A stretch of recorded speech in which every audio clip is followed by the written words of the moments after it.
Hello students. Previous lecture में हम लोगों ने कूलम्ब्स लॉ और law of conservation of momentum, velocity of centre of mass of the two charge system, वो हमने सारा डिस्कस किया था। और उसको पाने के लिए आप लोग आई बटन पर क्लिक करेंगे, आपको मिल जाएगा।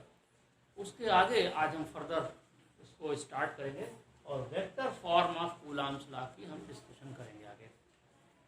क्योंकि फोर्स एक वेक्टर क्वांटिटी है तो इसको वेक्टर फॉर्म में भी लिखा जा सकता है। अभी तक जो हमने फार्मूला यूज़ किया था उस फार्मूले में वेक्टर फॉर्म हमने यूज़ नहीं की थी।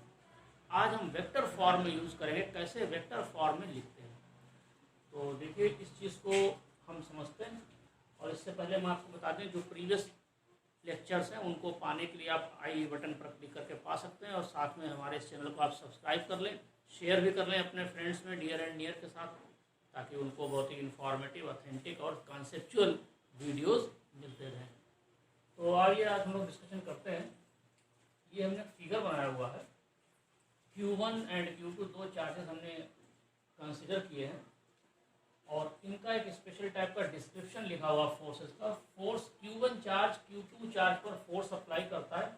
वेक्टर फॉर्म में उसको लिखने का तरीका होता है F21। एरो लगा देंगे, एरो का मतलब वेक्टर क्वांटिटी, 21 का मतलब होता है force on charge 2 applied by charge Q1, यानी कि force on charge Q2 applied by charge Q1। जो नंबर 2 है वो ये शो करता है किस चार्ज पर फोर्स अप्लाई किया जा रहा है। सेकेंड वाला जो नंबर है वो ये शो करता है किस चार्ज ने फोर्स अप्लाई किया। सिमिलरली हियर, ये चार्ज इसके ऊपर फोर्स अप्लाई करता है। वो क्या फोर्स अप्लाई करता है? 1 2 F12। 1 का मीनिंग फर्स्ट चार्ज Q1 पर फोर्स अप्लाई हो रहा है। सेकेंड नंबर है 2, यानी कि चार्ज Q2 अप्लाई कर रहा है।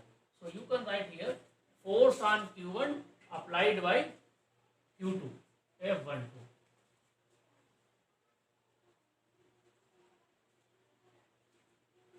Late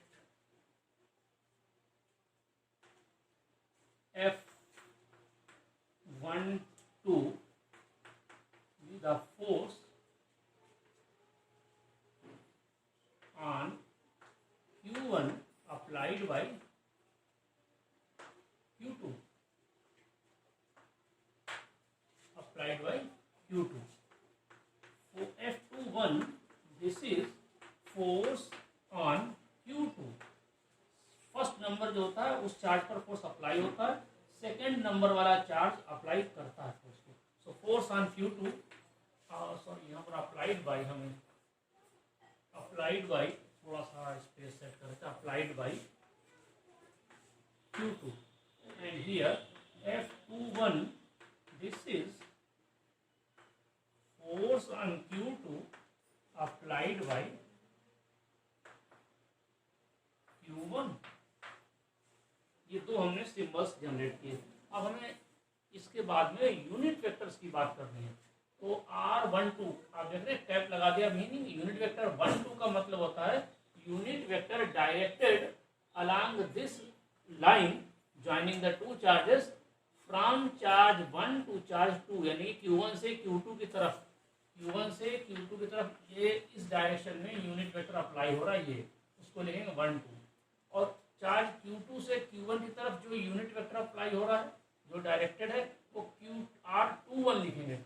from charge Q2 to charge Q1, इसलिए 2 से 1 की तरफ। इसका मीनिंग ये होता है R2 से 1 की तरफ। इसको ऐसे भी लिखा जा सकता है R1 से 2 की तरफ, बट इतना लिखना काफ़ी लंबा हो जाता है, इसलिए शार्ट में ऐसे लिख देते हैं, एरो को नहीं लिखते। अदरवाइज 2 से 1, 1 से 2, ये है इसका एक्चुअल मीनिंग। तो अब हम न्यूमेरिकल पॉइंट ऑफ व्यू से देखेंगे। दोनों चार्जेस आपस में एक दूसरे पर इक्वल फोर्स अप्लाई करते हैं मैग्नीट्यूड वाइज, तो वो कितना फोर्स होगा? फोर्स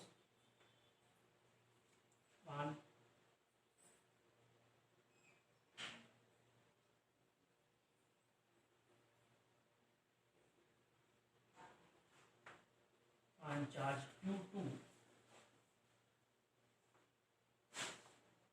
इज Q2 चार्ज पर F21 फोर्स है, तो इसको लिख देंगे हम F21, इसके जस्ट हमने मैग्नीट्यूड की हम बात करते हैं, that is this is the force K times Q1 Q2 upon ये डिस्टेंस है R, इसका स्क्वायर। सेम फोर्स ये चार्ज इस पर भी अप्लाई करेगा। अब इसको हम रफ कर देते हैं।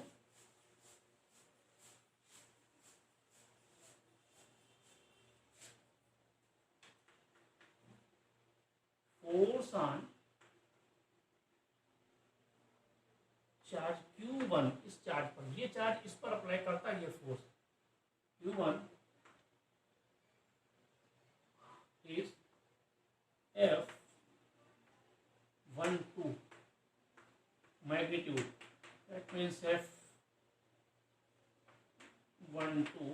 this is same force, दोनों इक्वल एंड अपोजिट फोर्स होते हैं, सेम फोर्स अप्लाई होता है दोनों चार्जेस से एक दूसरे पर, ये हमने लिख दिया।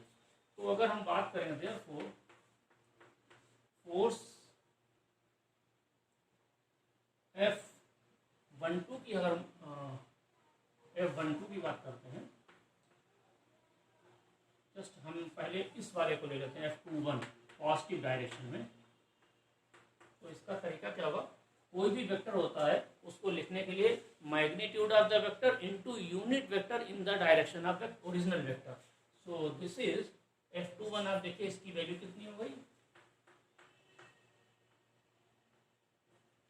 और डायरेक्शन कैसे लिखें, इस डायरेक्शन में यूनिट वेक्टर R12 है, ठीक है। तो इस पॉइंट ऑफ व्यू से हमने इसको नोट कर लिया। आप देखिए K times Q1 Q2 over R square R12। अब ये हमारा कंप्लीट क्वेश्चन नंबर 1।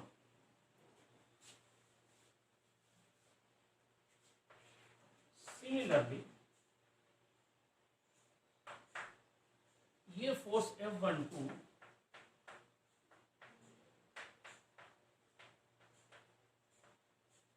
और इस डायरेक्शन में ये यूनिट वेक्टर है R21, तो इसको ऐसे लिखा जाएगा, और इसकी वैल्यू कितनी होगी R12, ये 12 उसकी मैग्नीट्यूड यही है, सेम जो पहले लिखा था हम लोगों ने। तो this is K Q1 Q2 upon R square R21।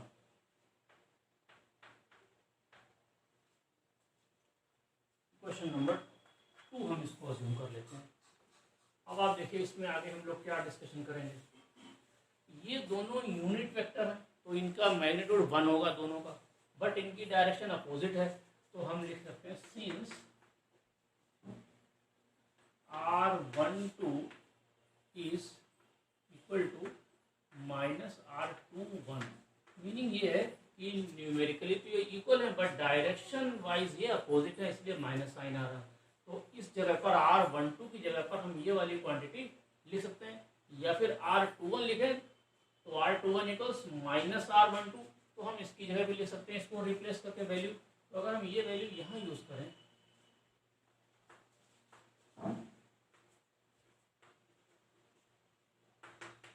Putting in equation 1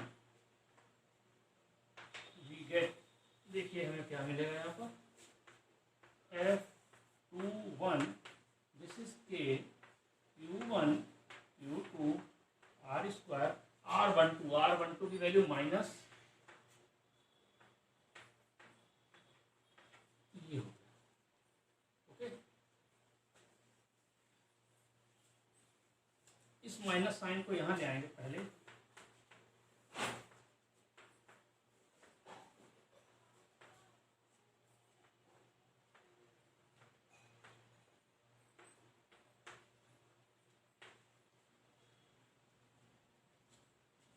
अब आप देखिए ये क्वांटिटी जो ब्रैकेट में हमने क्वांटिटी शो की हुई है, ये क्वांटिटी क्या है, ये क्वांटिटी है।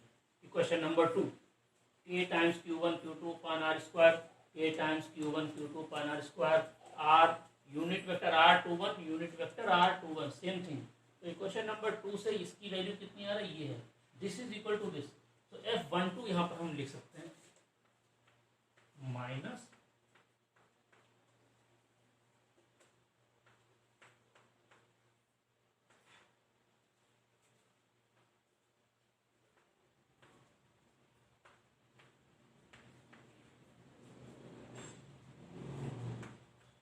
आई थिंक ये क्वेश्चन नंबर 3 और 4।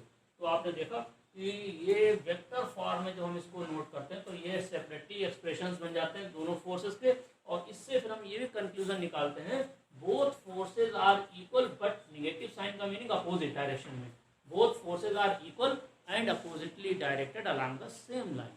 ओके, तो अब हम आगे बात करते हैं इसमें।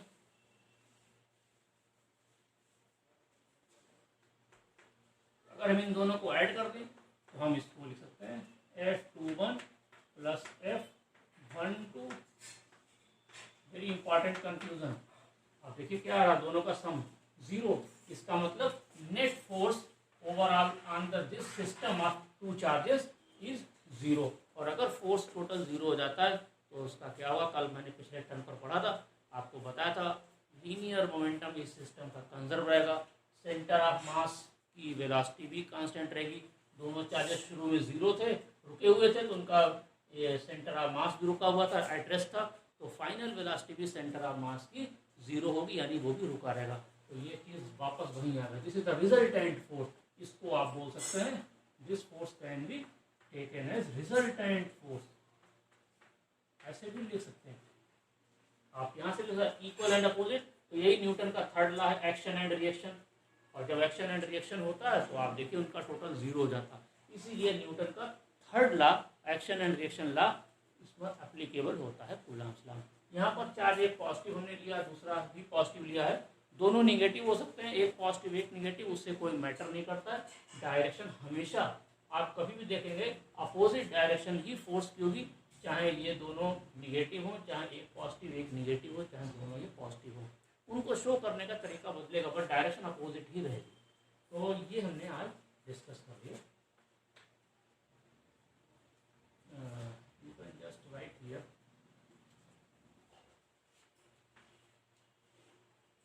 Question number suppose 5 and this is question number. तो question number 5 indicates total force.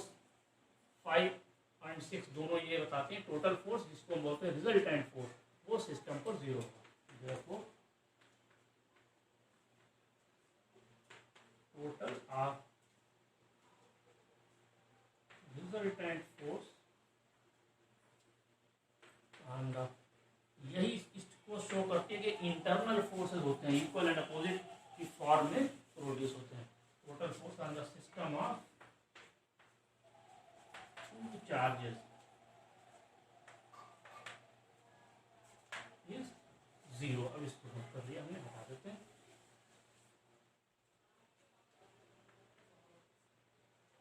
Hence, Newton's third law of motion is obeyed by this system.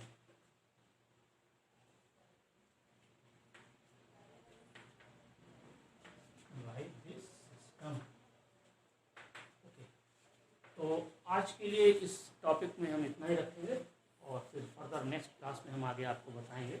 उसमें हम देखेंगे कैसे डिफाइन करते हैं कूलाम को, कैसे डिफाइन 1 कूलाम चार्ज कैसे डिफाइन करते हैं, उसको नेक्स्ट क्लास में देखेंगे। टिल देन हम इसको यहीं पर आज रोकते हैं। ठीक है, ओके, ऑल द बेस्ट।